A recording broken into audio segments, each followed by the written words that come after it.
বন্ধুরা ভিডিওটা একটু দেখে যাবেন, অনেক ইন্টারেস্টিং বিষয় আছে, আর শেয়ার করবেন। কথা রইল গিয়া, কথা আছে না যে অসারে তর্জন গর্জন সার, মানে চিল্লা চিল্লি ফালাফালি হাঙ্কারেঙ্গা ত্যানকারেঙ্গা, কিন্তু কাজের বেলায় ঠন ঠন। ইন্ডিয়ার উগ্রবাদী যারা আছে বেশি ফটর ফটর করতেছে, এদের বেলায় পুরো ভিডিওটা দেখে যাবেন বন্ধুরা, আর কথাগুলো শুনো না।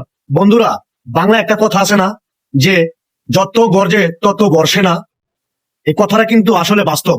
এর বাংলা অর্থ হইল গিয়ে মেঘ যত গর্জে মানে যত ডাকে ততটা কিন্তু বৃষ্টি হয় না। এর মূল অর্থ হইল যে মানুষ যতই বাড়াবাড়ি করতো হুমকি ধামকি, মানে হ্যানকারেঙ্গা ত্যানকারেঙ্গা অমুক করেঙ্গা তমুক করেঙ্গা, অথচ কি কাজের বেলায় ঠন ঠন। তারই এক দৃষ্টান্ত প্রমাণ এই ভিডিওটা বন্ধু একটু আপনারা দেখুন।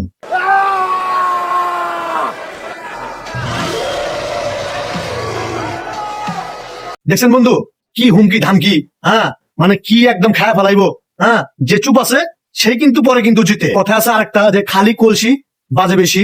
অতএব যাদের জ্ঞান কম, যাদের বুদ্ধি কম, এরাই কিন্তু কি চিল্লাচিল্লি ফালাফালি বেশি করে।